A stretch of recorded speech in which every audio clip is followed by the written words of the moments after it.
Good afternoon. Welcome to the Glendale Water and Power Commission meeting. Today is August the 4th, 2014. May we please have roll call? Yes, and before I proceed with roll call, Commissioner Camargo and Commissioner Yao will not be attending today's meeting. President Chan? Present. Commissioner Jemian? Present. Commissioner Hale? Present. Next item, please. 2 consent items. A, approval of the June 30, 2014 special meeting minutes. I have no changes. No? Okay. So please, the minutes will be approved. 3, GWP Commission staff comments. If I may jump in, I just wanted to make sure that for the members of the public in this commission that you've all had the opportunity to meet April Fitzpatrick, who is the Deputy General Manager for GWP. And she's been with the city for quite a while, for 24 years now, working with Public Works. She was the Deputy Director in Public Works, and now she's transitioned over, and we're very happy to have her as part of Glendale Water and Power's team. Welcome. Thank you. I look forward to working with all of you as well as the entire GWP team. Okay. Thank you. Next item, please. 4, reports information. A, legislative update. Silva, will you please come up and give us an update if there's any, please? Good afternoon, President and members of the Commission. My name is Silva Julian, and I am the Community Outreach Associate of the Glendale Water and Power Department. Since our last meeting here on June 30th, the legislature took a recess and they just reconvened today. So there are no updates, nothing new to report at this time, unless any of you have any questions for me to take back and review. I don't. No? For me. Okay. Thank you. Great. Easy. Thank you. Next item, please. 4B, water conservation update. Madam President, members of Commission, hello, my name is Atine Haratunian. I'm the Public Benefits Coordinator. I'm here to give you a brief update on our water conservation outreach efforts. Before I get to my presentation, I just wanted to let you know that the Glendale City Council declared Phase 2 of our mandatory water conservation ordinance on July 29th. With Phase 2, customers can only water their landscapes on Tuesdays, Thursdays, and Saturdays for 10 minutes at each watering station. We are heavily promoting this message now and sent out a letter to every customer on Friday, August 1st, and a copy has been provided to you. Many neighboring cities have also moved into mandatory water conservation since we were all directed to do so by the State Water Resources Control Board, which approved an emergency regulation on July 15th to ensure that all water agencies and their customers increase water conservation efforts. The regulation is intended to curtail excess outdoor water use since most Californians use more than 50% of their water for landscape purposes. GWP has also started up its water waster hotline where customers can anonymously report water waste by calling 818-550-4426 or submit a form anonymously on our website, glendalewaterandpower.com. Our website also offers many tips, program information, as well as information on water conservation. In terms of outreach, I have a brief presentation prepared that I'd like to go over. Wanted to first discuss our advertising efforts. We have the same look and messaging in all of our advertising pieces, as you can see here on our website. We have a revolving conservation banner. Our pop-up banners that are displayed at all community events we attend, as well as our customer service pay window areas, are similar to the ones on our website. Our GWP lobby area also has conservation information displayed. You also have a copy of the presentation by you. All city buildings and facilities have conservation static clings displayed in bathrooms and near water features. GWP's bill message currently has a conservation message included in all bills. Our outgoing envelopes, as you see here at the bottom, have a conservation message that's consistent. All outgoing letters will also have the same conservation message printed at the bottom. And we are currently advertising in all Glendale B-Line buses with the same advertising that you see here in our website. We do attend many community events, and we also offer free landscape classes to all of our residents. We just recently offered 10 more landscape classes, and I believe they're almost all full. We sent out an email a couple weeks ago, and they're pretty full. So we are definitely working with the Metropolitan Water District to add more landscape classes this fall. Residents do receive free water-saving kits that include shower timers and faucet aerators. At Cruise Night recently, we gave away 1,200 green bags full of water conservation information and shower timers that you have before you. And we have distributed over 1,500 shower timers at other public events that we've attended. We've distributed over 5,000 conservation brochures at community events. We have partnered with Burbank, Pasadena, Crescenta Valley, and La Cañada to align all of our conservation messaging, and they are also in mandatory, as I mentioned. We do have a rain barrel training and water conservation landscape class event coming up on September 14th at Descanso Gardens. We are just finalizing the flyer and information, and we'll have that up on our website shortly and start marketing that event. We partnered with the Metropolitan Water District to offer turf replacement programs, and over 700 customers have already visited their site and estimated their rebate. So we're looking forward to issuing those rebates soon.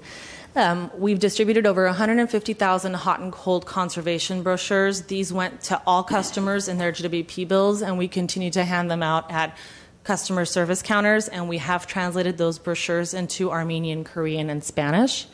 We've distributed over 500 children's coloring books on water conservation to local schools and organizations. And there's a couple of samples of the collateral that we currently have, which is the hot and cold brochure, as we refer to it, a sample of our table tent that is available for all restaurants, as well as our static cling that I mentioned. Our source newsletter also continues to have conservation messaging for every bi-monthly issue that we send out. The table tents were distributed to over 200 restaurants, and the static clings to over 800 businesses and commercial buildings. And we've developed and distributed over 90,000 how to check for water leak brochures and used that as a bill insert recently.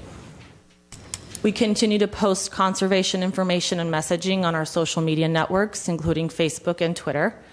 And we share posts and retweets from the state and Metropolitan Water District. And we developed a new website called GlendaleWaterWiseGardening.com, and this offers our customers over 200 pictures of Glendale, Burbank, and Pasadena landscapes that have transformed their turf into California native landscapes. And so by customers clicking on the pictures, they can create their own plant lists and transform their gardens as well.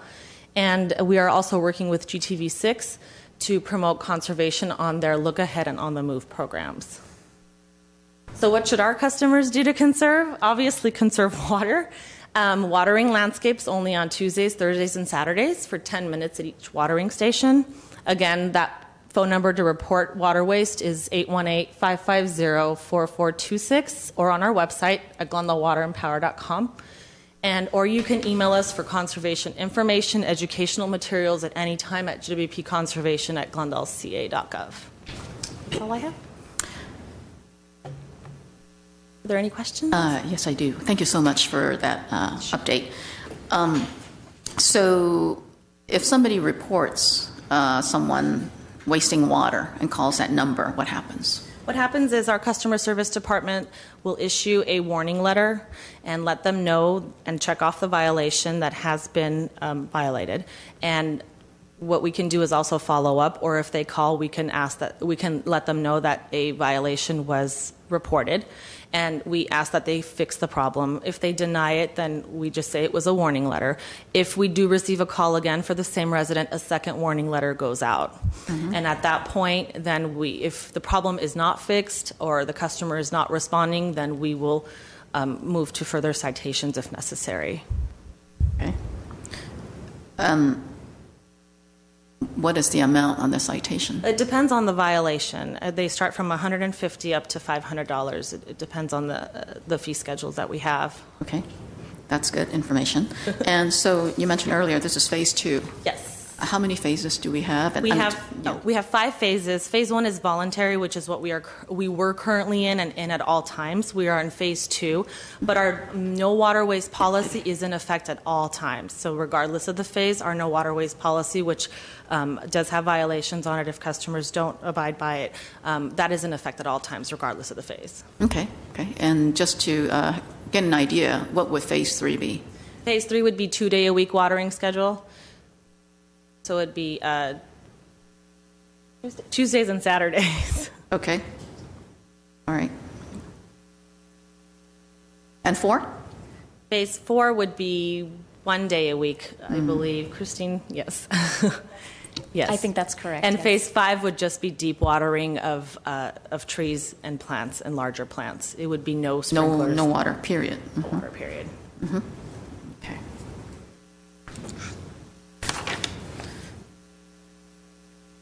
I have no other questions. Do you?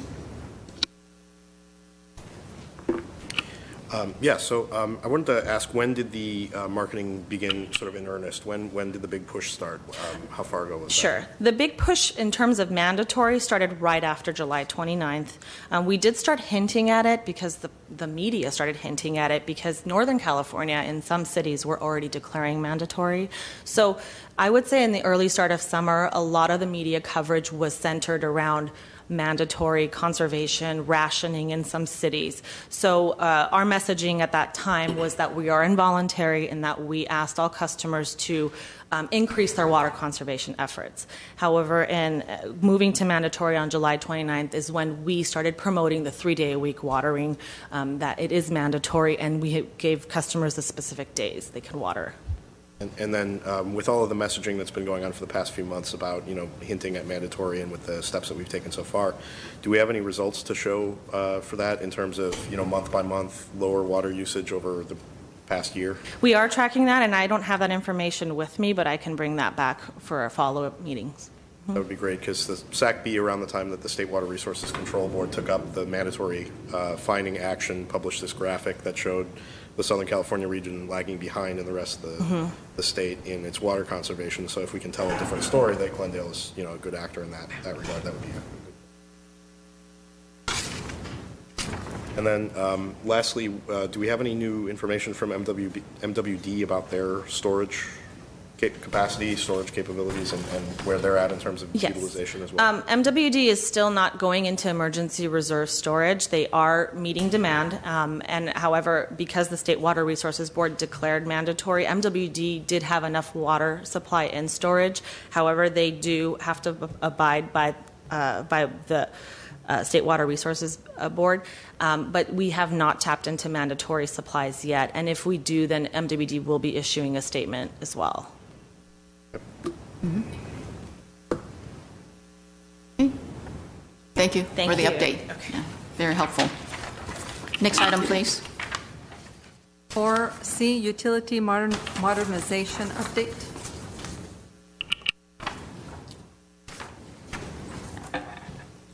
Madam President, Commissioners, I'm Craig Keenan, Business Transformation and Marketing Administrator.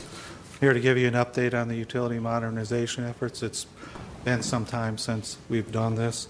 It'll be in 2 parts. One is the DOE portion of our modernization efforts, and then our regular ongoing business.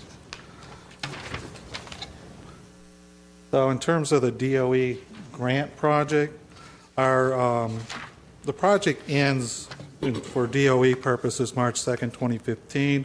We will have to report all the way up until March 2nd, 2016. There's an additional reporting year. Our project obligation was $51.3 million. Expenditures through May, because we don't have June yet because of year ending and stuff like that, are $47.2 million. Our remaining obligation is about $4.1 million. So we've received about $19.9 million from DOE, and the net cost to the city for this project to date would be the $31.4. The City Council has recently approved a number of projects associated with the DOE grant overall project, and these have been since last November. We have the OMS DMS software. That's $403,000. The OMS DMS ESB integration is about $1.3 million. A conservation voltage reduction pilot, $247,000. Our meter data analytics program is $181,000. A smart meter, or the in-home display smart thermostat program, that's an expansion of our in-home display with SEVA. It's $300,000. IVR upgrade, $114,000, almost $115,000. And then our OMS DMS SCADA upgrade, about $153,000. The total is about $2.7 million. I should point out some of these projects, the amounts here are just the electric portion, because that's all I can report to DOE. So the total cost of the electric and water would be a little bit higher for, say, the meter data analytics program. So. That would be 2.6 million out of the 4.1? Yes. Okay. That goes towards the 4.1. 4.1, yeah, okay. So can I ask what the conservation voltage reduction pilot is? Yes, basically, that is a program through DVI. It takes the data, the pilot will be on 2 feeders. It takes the data from the meters, the voltage data, and then it, I wish Ramon was here, he could get into the details, but voltage has to be at a certain level, plus or minus, something around the 120 volts. So you can take the data from the meters. You set up about 30 bellwether meters, so you know where the voltage is along the feeder. And then you take that data and you can adjust your what's called a load changer in the substation, so you can keep it close to where it's supposed to be. I said 120. Ramon could tell you if it's if that's the number or not. But the closer you can keep it to that and adjust it automatically using this data over, 24-hour period, you can save your customers money and save the utility money. That's less power to purchase. And in a really hot situation where power demand is, you can actually take that from like 120 down to 118 or 117, still serve the customers, and they wouldn't notice the difference, and you're then, less power you have to serve them. So that's the idea behind that. Yeah, just a curiosity. Thanks. So just a review of the work we've already done. We've installed 100% of our meters. That was about 85,000 electric. And we also did 30-some thousand water, which not part of the DOE grant, but we did do that. We have our meter data management system is installed. We did a number of IT upgrades on the 3rd floor of Perkins. We installed a citywide Tropos Wi-Fi backhaul system. We installed about 1.5 megawatts of ice bear thermal energy storage. We had the O-Power reports were AMI enabled with the web portal. We did do phase 1 of the pilot for the in-home displays. We extended fiber to North Glendale all the way to the very end of the city. That added additional gateways and fiber backhaul for the meter data. And I forgot to go forward here. Sorry. So that's like the basic things we've done. Okay, so as far as work in progress, this is the meter data analytics program the council just approved. Basically, it'll allow us to take data from electric and water meters and look to see if people, might be diverting on their side, electric or water, or we can use that data to make the system more efficient. And it does a number of different things for us. So we've been looking forward to that program for a while now. We also have a mobile, we call it Mobile MyConnect. This is a pilot with SUS, Smart Utility Systems. I know it was a while ago we talked about a mobile system or a smartphone system through O-Power. That kind of went away, and this is where we're at now. This will be a pilot for up to 2,000. It's launching here in the next few weeks, and we're really excited about it. Anybody that's seen it is really impressed with. You can pay your bill, you can see your electric and water. If you have a solar system, you can see your usage for your solar system, and we really want to get the data to the customer because that's what we promised. And it's been a long haul getting back on track with this project, but a lot of good things will be happening in the next few months. You mentioned a number 2,000 Yes.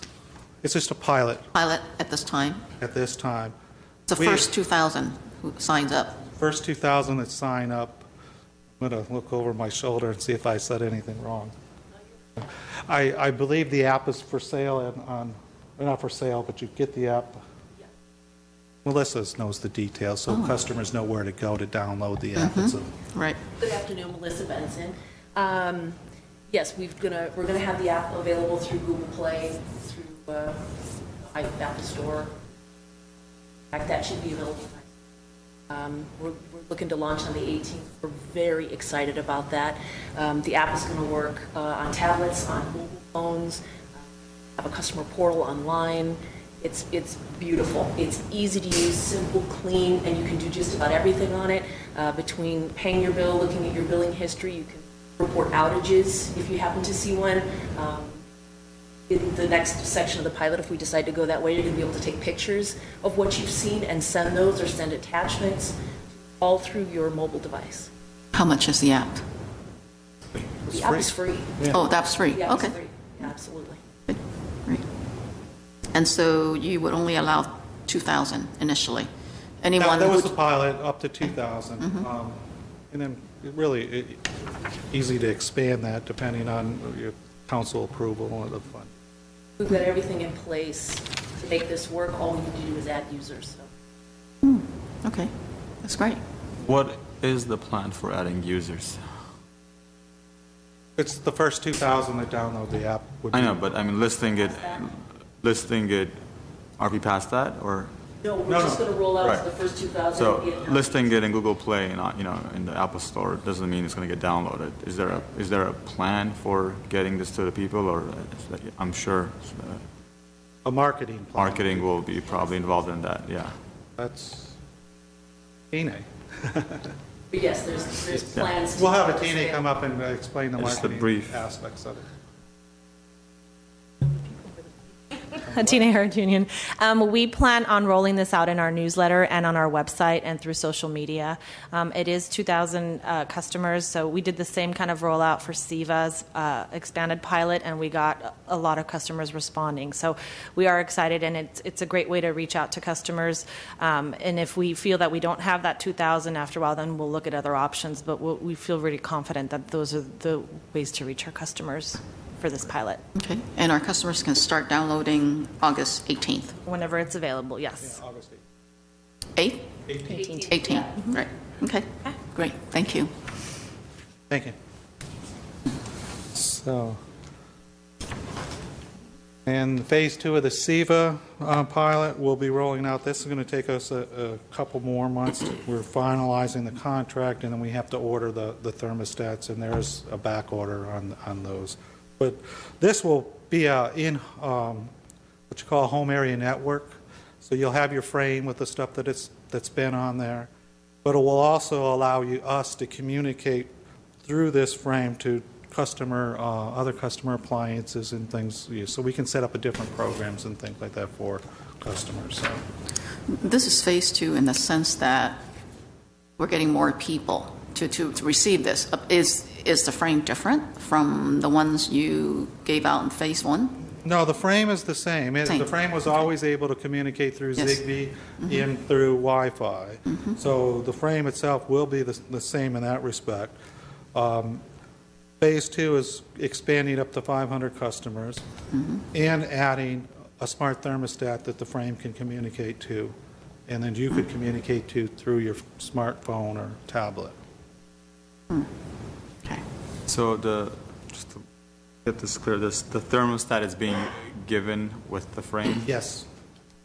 There will be an additional cost if you want the thermostat installed by our contractor. If you want to install it yourself, you can do that.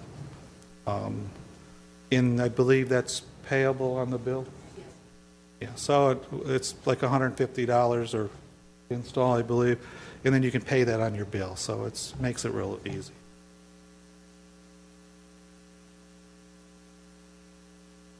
So with O-Power this summer, we do have what's called a behavioral demand response program. That also uses a smartphone or a tablet, and basically it's to test whether you can just use messaging with customers to influence their behavior if there's a peak load event. So we're going to test that. I know it's worked on the East Coast with Baltimore Gas and Electric and a few others, so we're going to test it out and see if it can help us here. Because if you can do demand response without paying for technology, that would be great. You know, everybody's a little different, though. Some people are going to want the technology. Others will use the just the behavioral aspect to get them to reduce. But what's our timeline on that? When are we hoping to get that? We're all set up and ready to go with this. It's just a matter of picking the right day to do the event. Ron Peters isn't here. I'd have him come up and explain when that might be. We're looking for a day where it's reasonably hot compared to normal, and so when we get that weather projection that it looks like, then we'll send out the notices and stuff. But all the groundwork's laid for this. Okay, so definitely sometime within this year. Oh yeah, it'll be in this summer. We'll have Summer, yeah. 2 or 3 events so we can test the actual response compared to a control group. So. Okay.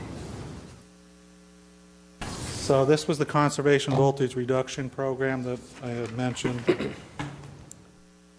You know, it's a little more than just the bellwether thing and adjusting the energy. There's also an aspect of this that allows our planning and engineering staff to look at different data on meters and things like that. So, and it will produce at the end a report to us that will show how much energy customers save, so we can report that to the CEC.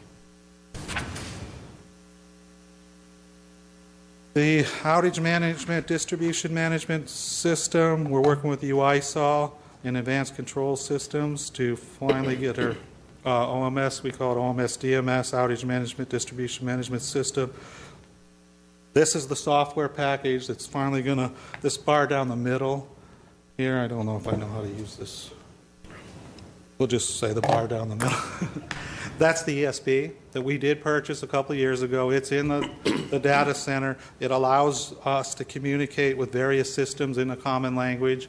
So, you know, you're not doing point-to-point integration. We're really excited about that. So part of this project will be to join up the OMS DMS with a number of different systems there. And we hope to have this March 2015, have it, the software piece up and running. You know, to have a full-fledged DMS, OMS DMS, you got a lot of hardware to put on the feeders out there, reclosers and different things that are smart with that you can communicate with. But we do have a plan to do that over the next few years. I mean, this first part is a test with 4 feeders, and then I believe Ramon's looking to add 6 or 10 more to this every year going forward. But with this portion, we're looking to complete by March 25th, 16? 2015. 15. Mm-hmm. This is the integration piece. Mm-hmm. Okay. And let's say high use. These are other things we're working on. Having some sort of high usage alert through O-Power. These are still kind of conceptual. At least the O-Power thing. The data warehouse, we are working on that. You have to have a data warehouse where you store your data in a common format so all the different systems can use it.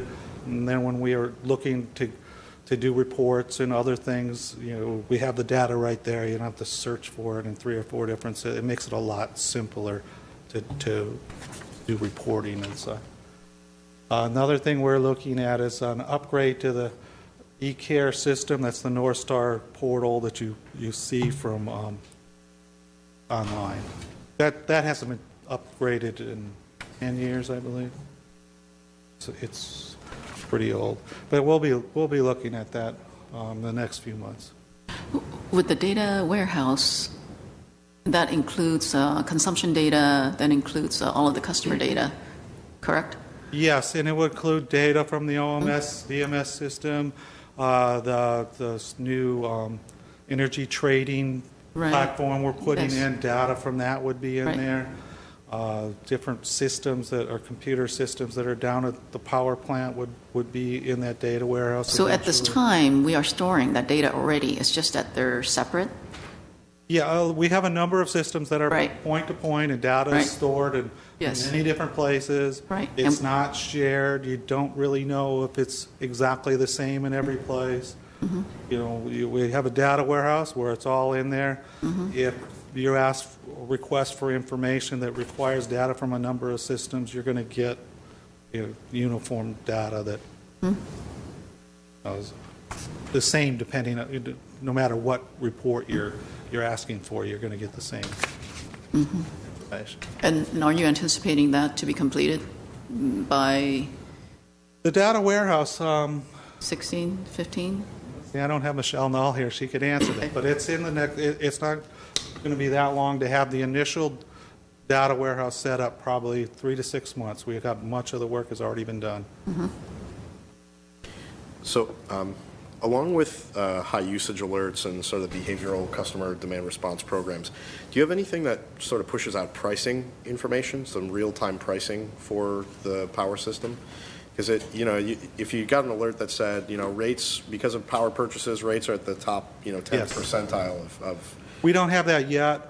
We had at various times looked at, there's different kinds of technologies you can put in the home that would, I think, in Ontario, they had these globes that you could push out pricing information, and depending on whether it's just green, it's like standard, or prices are, you're now in another time of use thing, it's yellow, or it's really expensive, now the globe is red. We've looked at those kinds of things, but that's going to require us, and I don't know that I'm answering your question. It would require us to have some time of use rates that would actually, benefit the customer. Right now, our time of use rates are targeted at our largest residential or commercial. We need to look at those again at some point, and that actually is in the strategic plan that we'll talk about later. Well, but even if customers knew what the utility was paying for power, that, your utility is paying that excessive rate. And that's something we probably could do through the SEVA program. Right. Because we would have access through the AMI system to push data out to that frame in real time, and there's a little scroll at the bottom of the frame. We could put that, in conjunction with some kind of education or other program. This is how much we're paying. That's going to translate into higher bills for you if it continues, whatever that might be. But yes, we could. Yeah, so I mean, pricing signals tend to send the best conservation message. Yes. Because people respond well to, that's costing more, so should reduce my usage. And we'll be happy to look into that as soon as we get. I mean, we're really excited to finally get stuff to the customer in their home that can help them with their bills, electric and water. So. One more thing back to the data warehouse. Will the customer, how will that benefit the customer? I don't know the answer to that right now, exactly how it's going to help the customer. But I would think it would help us develop programs that better meet their needs and be able to give them more timely information, more accurate information. But I don't know exactly what that would look like to the customer. It could be things like we just discussed as far as information about pricing and things like that that go on the frame or through the mobile app. Okay, or online access, will they be accessing their own consumption data or their own information? They'll be able to do that with the SUS mobile platform. They'll see their data. Right. And it'll be in granular form, hourly, daily, weekly, monthly, how they want to see it.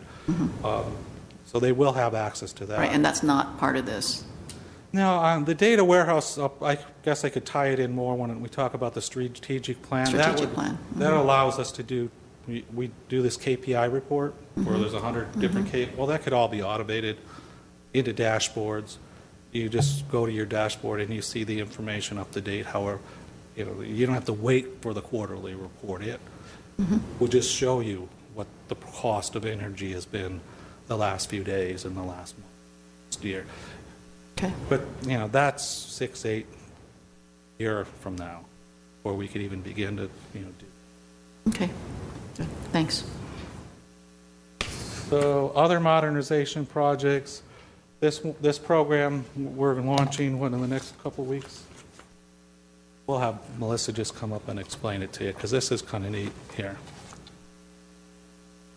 This is another great program that we're just about to roll out. In fact, we've already sent surveys and through email and through mail. This program is going to make it possible and easy and hopefully enjoyable for customers to see their water usage. We've had a product for several years that shows trends of usage and cost and so forth for electricity. This is the first product we've been able to offer the customers that show water. And I think it's just very timely and very appropriate with the water conservation measures that we're talking about. It's one thing to say conserve, it's another to see how well you're doing at that. These reports will be available through our online portal. Let me go back to the surveys. We are asking some questions of our customers to better reflect their water usage. If you've got 2 people in a household or 8 people in a household, that's going to impact how much water you use. So we want to make sure that we can compare apples to apples. So the surveys are just there for informational purposes so we can give you a better, more accurate view of your water usage. After that, we're going to be sending out home water reports, both via email and via paper. So if you get a paper report, but you'd rather have it email, we're all for that. Let's save some trees. You can definitely sign up for that, and we'll go ahead and email it to you. This is going out to all of the single-family residential water customers, except for a control group of 4,000, because we want to be able to compare what kind of behavioral response we got by providing them this information. That being said, this is a great tool. If anybody's excited about this and they're in the control group, have them call our customer service area. We'd be happy to sign them up in order to receive this. It's much more important that we have educated, happy customers than we stick to some statistical model. So I want to make that really clear. These reports should help in all kinds of graphs, rebate information, links. We do compare customers to similar homes. I don't want anybody to feel like it's their neighbor, they're never home, I'm always home, that kind of thing. Similar homes, similar lot size, similar number of people in the homes. People who have pools, we group them together to compare.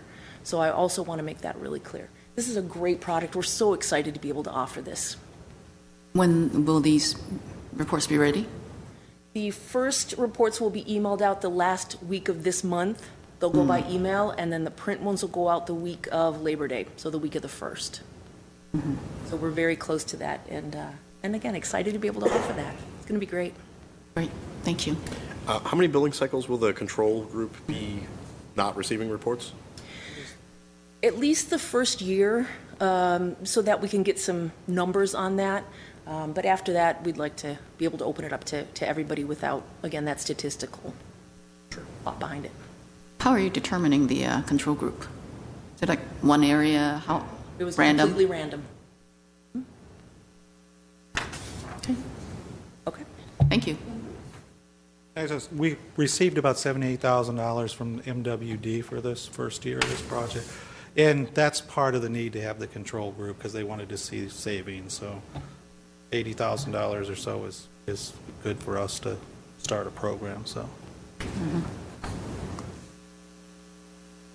other projects, we have a project with the water department on looking at the water pumping analysis, and really high level, and that's my knowledge of it. It's basically to look at levels in the reservoir in the different pumps that are used, and so they can optimize the level that we actually need. It can then save us money on MWD water and other things. Similar with electric distribution, they're putting some feeder meters on our feeders that don't have them, and then so that way we can measure the actual amount of energy that goes out over a feeder, compare it to the data we get through our meter data analytics program, and then see, are we getting paid for all of it that's going out there? Are there technical losses on that feeder? Are there other kinds of losses on that feeder? So that's ultimately what that project. The CIS MR5 upgrade, that's an upgrade to North Star. Sorry, I don't know what MR means, but I know the 5 means it's the 5th upgrade. And basically what it's going to work, our computer AMI people we'll be working with Tammy's group to automate a bunch of business processes. So that way we can save money on that. And that was the next bullet there, the business process automation. We also are upgrading our OpenWay and operational reporting system to allow for new programs, and there's, I believe, an upgrade to Zigbee that helps with the SIVA display and other things. Next year, we're going to look to upgrade our enterprise, Itron Enterprise Edition MDMS to 8.1. That's just planning right now. Right, that's the most current version of the system, and we want somebody like Edison or let them put it in first and work the bugs out before we do so. But it's on our planning horizon. Getting back to the data warehouse we were talking about, to get the data out to help the customers, to help management, to help city management, to help better inform the commission, city council, we need business intelligence program. That allows us to take the data in the data warehouse and put it in a form that people can use. Is that dashboards, is that reports, and other things. So we'll be looking at that.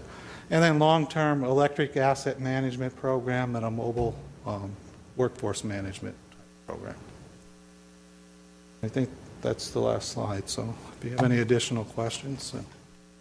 And all of these projects would end before March 2016, correct? No. No? What we have here is the ones all the way up to when I talked to slide 13. Pretty much that is the up to this is the DOE type project.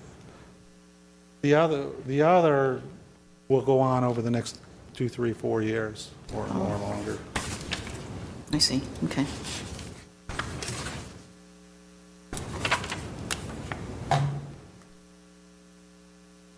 Okay. All right. Great. Thank you. Thank you. Next item, please. 4D, Water Service Division update. President Chan, members of the Commission, again, April Fitzpatrick, Deputy General Manager. Just going to give you a brief update of what's occurred since our last GWP meeting held on the 30th. Your recommendation of an increase of 5,444 was introduced at the City Council meeting held on July 22nd.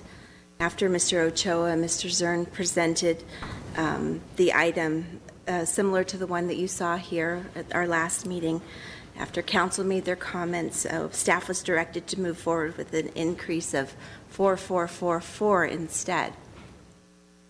So then at the July 29th meeting, after the ordinance was read for the 4,444 rate increase, Mayor Sinanian had shared his concerns of the impact that this rate increase scenario may have on the typical single-family customers.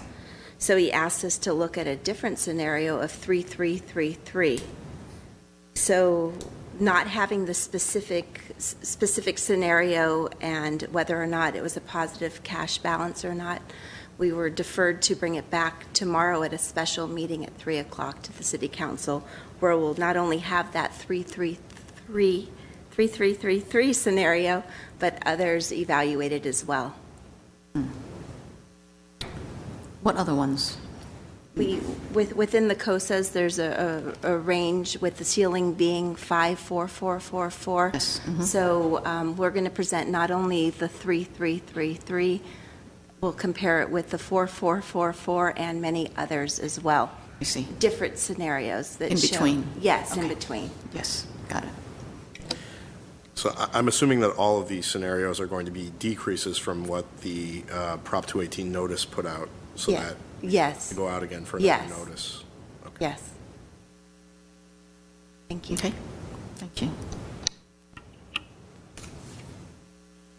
4E, Strategic Plan update.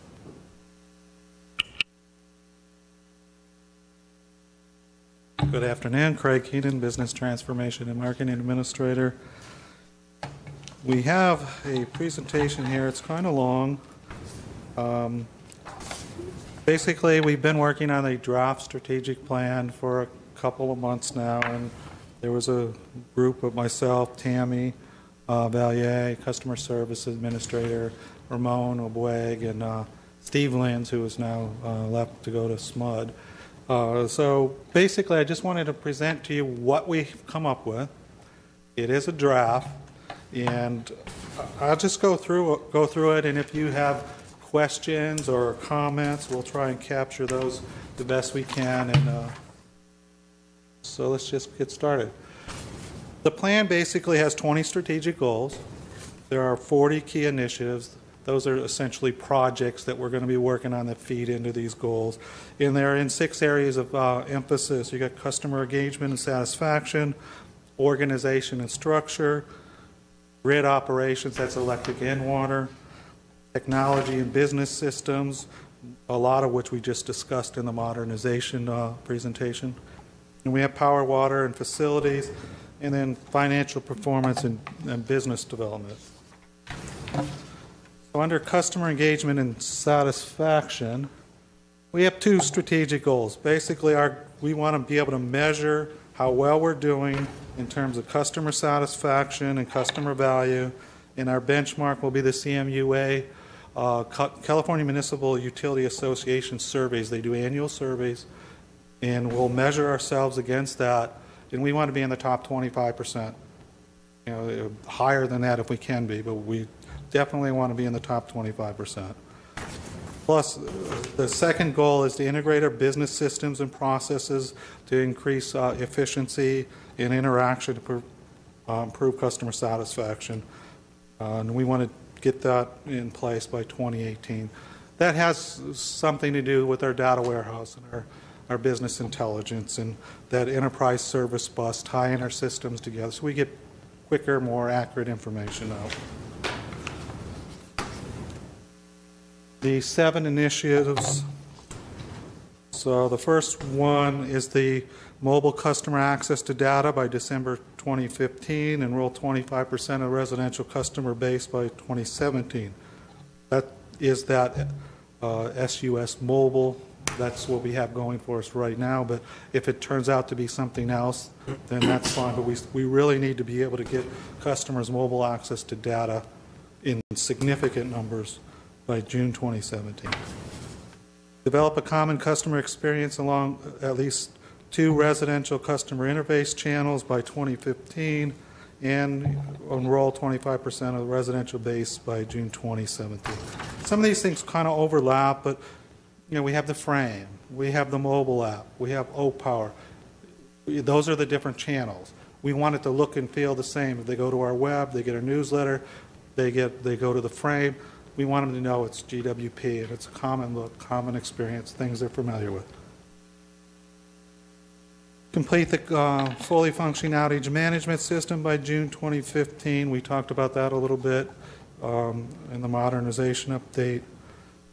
Basically, we want to get information to our customers about outages, updates on when the outage will be fixed, things like that, and have it all automated.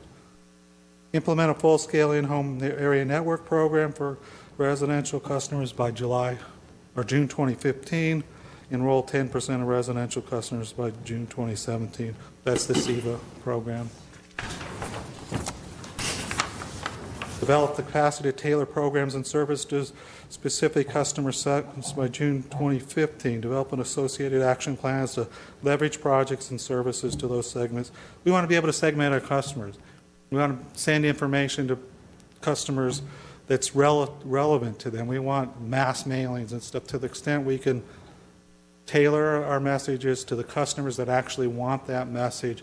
It's cheaper and more effective, and customers will like us more for that. Reduce customer service, direct customer contact, phone counter service, cashiering by 5% each year.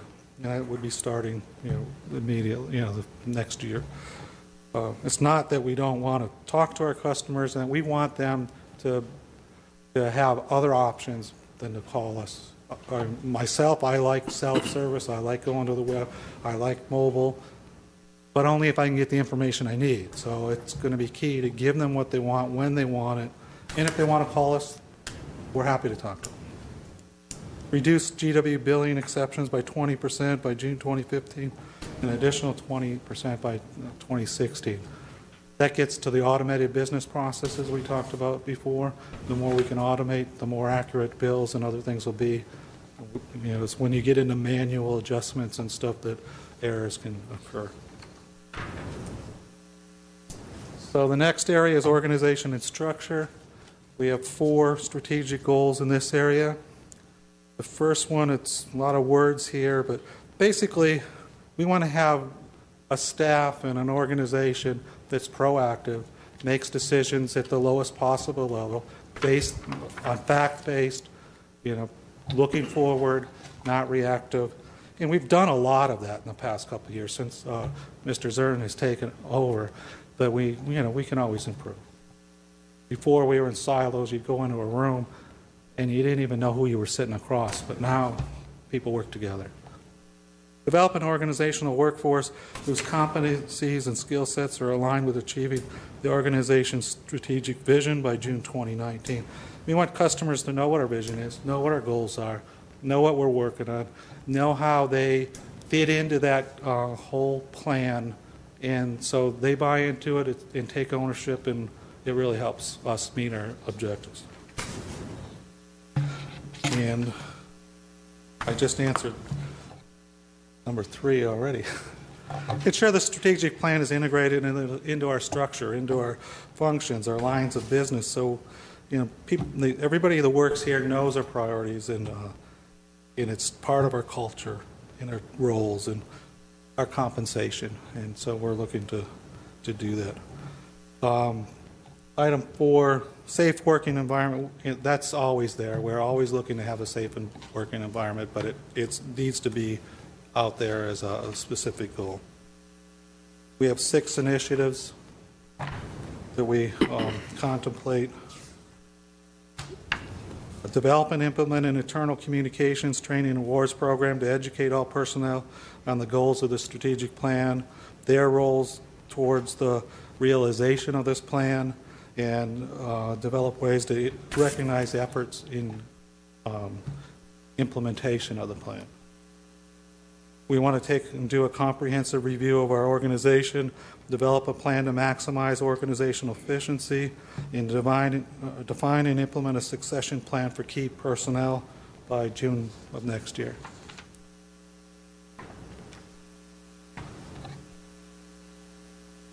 Develop and implement a corporate-wide training program to ensure personnel receive the training necessary to remain technically proficient in their current positions. But we also want to always be training them to take the next higher position. So that's June 2015. Reestablish the safety program and recognition that it's practical sustainable by 2015. Review and update job titles, descriptions, salaries, ensure the salaries are equitable and personnel are competitively compensated. That's part of the whole reduce the size and combine jobs where we can and save money. And number 6, develop clear standards and operating procedures to increase efficiency and consistency by December 2015. That's looking at all our standards and policies and making sure they're up to date and that we are getting every ounce of efficiency out of the organization that's possible. When I read this, it looks like a lot of work by December 2015. We have to change some of these dates in light of what we're going through. But I think they're good goals and initiatives. It's just maybe some are stretch goals. So for grid operations, where are we at here? 5 strategic goals. Reduce the number of preventable outages to less than 25 per year by 2015. Similarly for water, reduce the number of unscheduled water outages to less than 25 per year by June 2015. We're looking to reduce unaccounted for water to less than 5%. Reduce technical and non-technical system losses to below 6%. And fully automate 35% of the feeders by 2020. I did talk to some of these items during the modernization. And there's 7 initiatives that feed into this. Begin piloting systems to ensure that analytics, automation, and control operate across multiple systems and organizational functions. OMS DMS project, the ETRM project, a number of different projects will do just this. Data warehouse, business intelligence. Those are all designed to provide these kind of things. Complete the Grandview substation project by June 2016. Upgrade 6 feeders a year. From 4 kV to 12 kV, and fully implement electric and water meter data Linux. We talked about that in the modernization. That's the second project. Complete outage management distribution management system pilot on the 4 feeders by March 2015. That was one of our DOE goals. Complete and evaluate the conservation voltage reduction program by June 2015. Automate 6 additional feeder each year through 2020. And the next area is technology and business systems. We have 3 strategic goals in this area. The first is to integrate the business systems through the ESP by 2019. So through the OMS DMS, we're going to start doing that. The ETRM will bring in PeopleSoft, the financial systems, but it's going to take a number of years to integrate all our systems through that process. Ensure all business and operation system visibility extends across all lines of business and business functions throughout the organization by 2019. That's having the access to KPIs and dashboards and other things that so you can see what's going on through the system without having to call somebody up or go to somebody's desk to see their data. Data needs to be accessible across the business. Number 3, this is really important. Security, privacy, and performance are considered in all IT implementations across the enterprise. Cybersecurity is really important. Access to customer data and privacy concerns is utmost importance. So every time we do an RFP, every time we do a contract, those things are considered. So,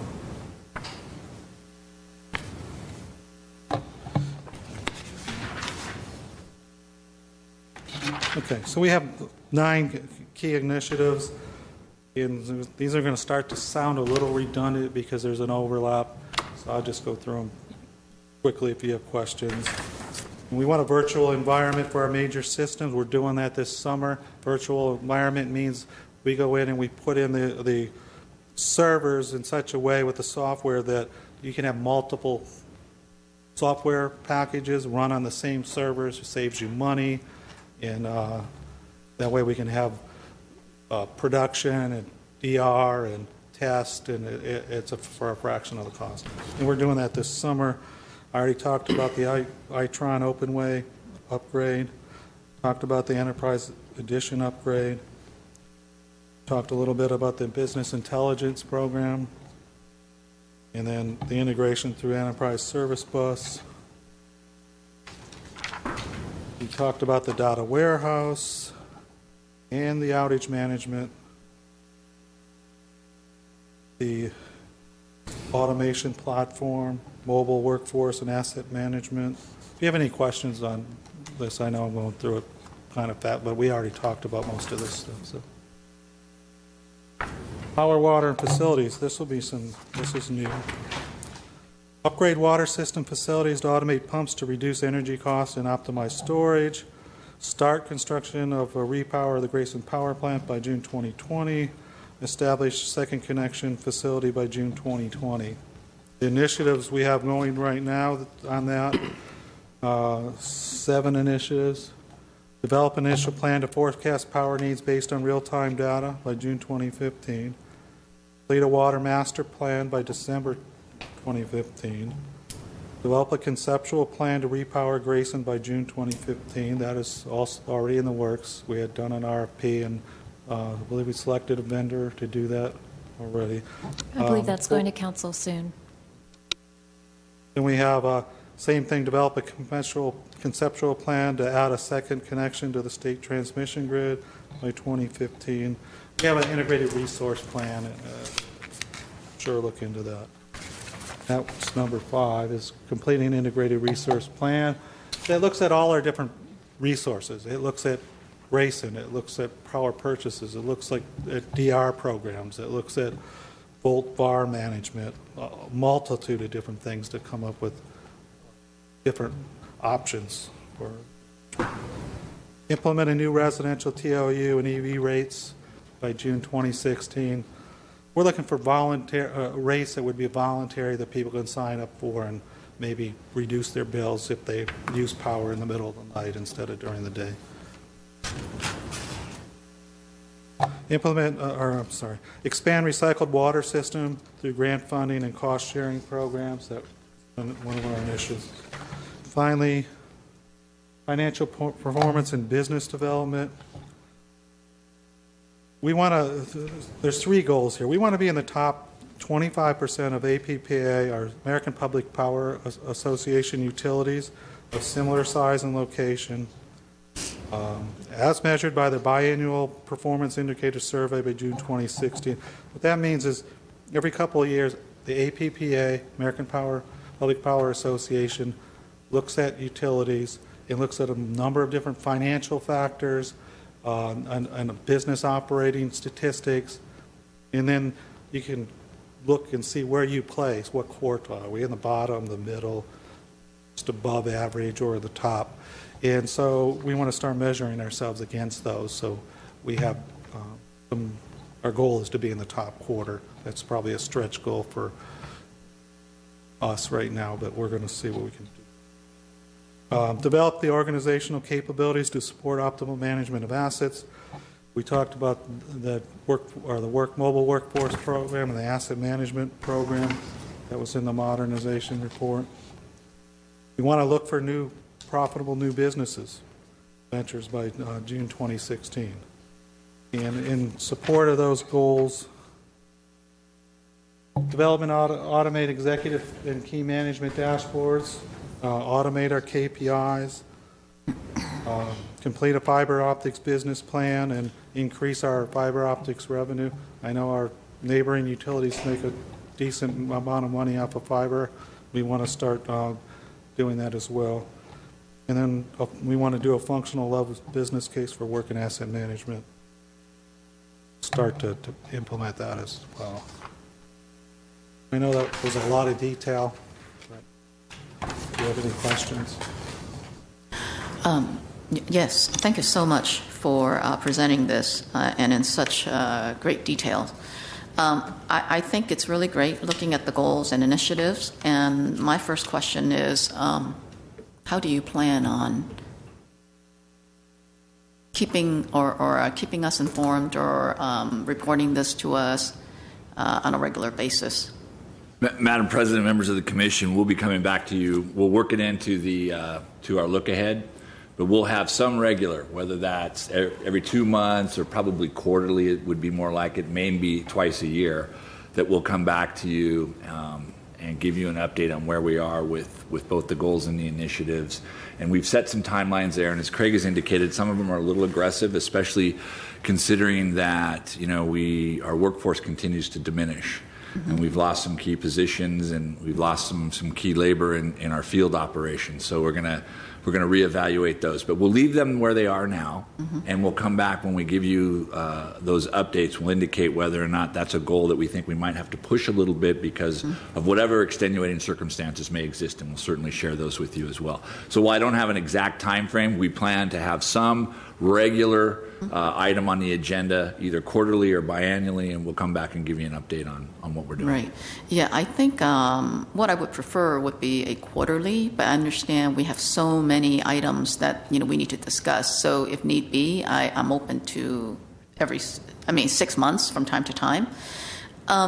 Quarterly Madam President, quarterly shouldn't be a problem because we plan to monitor these pretty closely. So we're going to internally be doing it in a matter of coming to you. I think it's more along the lines of what frequency are you comfortable with? Are we giving you something that shows actual movement, or are we just kind of? Well, and then another thing I'm going to suggest is I've been this commission for at least 5-6 years now, and I have seen some updates in the past where I feel like they actually worked.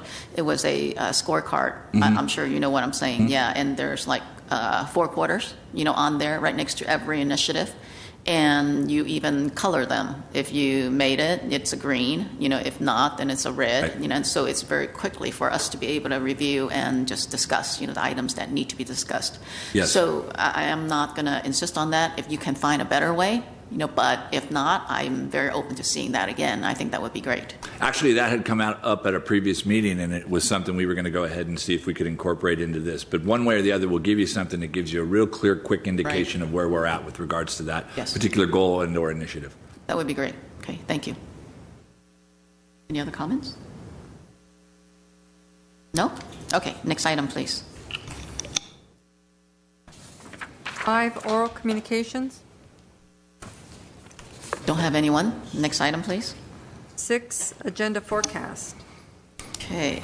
So going back to this utility strategic plan, so when do you think the first update should be? Well, let's assume that we're going to make this, we're going to get it all complete as far as we want to put a document together. Yes. We'll call it September 1st, and we'll give you one the next quarter following that. So that's end of, what is that? That's end of first quarter fiscal year. So we'll start our process the following quarter. So your first report will be second quarter fiscal year, and we'll follow the fiscal year schedule. So you'll get December, January maybe. The meeting in January is probably when you'll get your report. We'll be able to compile our information being month ending December, and then bring back to you that meeting in January with an update. Okay, so I'll put that down. For January 5th, 2015, we will have the utility strategic plan update. Okay. So September 15th is our special meeting. Yes. Yes, and by the way, I will not be able to make that meeting, but I think the rest of the commissioners can. Okay, that's great. Okay. That looks like a pretty full month.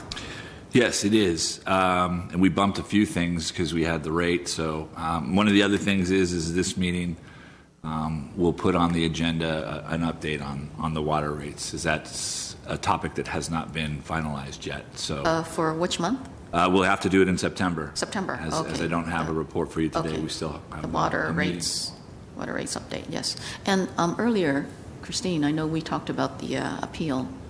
Yes, that's the next item on the agenda, and I was going to suggest to this commission, when we get to it, that we continue that matter at the request of counsel for the appellant. And the thought was that you could continue that to October, because key staff from GWP won't be available at that special meeting in September. Mm-hmm. So we are, you're proposing that we push this listening to the appeal to October, right? Yes, and we would, we would need a motion from you to do that and your approval, but that's the recommendation. And staff is in support of it, as well as, obviously, the appellant, because it was their request. Would you like us to just finish the agenda first before doing that? Why don't we do that? Let's go do through that. our agenda, Yes. but just keep in mind that would theoretically be something on your October agenda. Right, so that potentially that would go in there. Okay.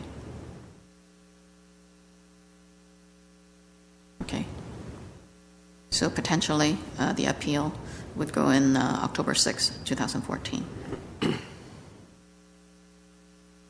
Okay. And if I could add to that, just to further clarify, that October 6th meeting would be your consideration of whether or not to grant an appeal, not the actual appeal itself. The appeal would be at a subsequent meeting after that. Right. Because right now, all of the paperwork indicate the appeal is happening October 6th, but we're pushing it down a month. I did review the paperwork, yeah. Okay, that's fine. And Madam President, let me just point out on October, you'll see we have an energy risk management update, and we also have it in September. October was the date we were shooting for, so that can come off that September agenda. and we'll give you that energy risk management update in October. Okay, so we can take it out in September. And if there's anything else you'd like to bump down to October, I don't see, probably the KPIs need to go because that's timely. The resource mix, but again, if you have the hearing in October, you might want to be able to afford yourself enough time to deal with that.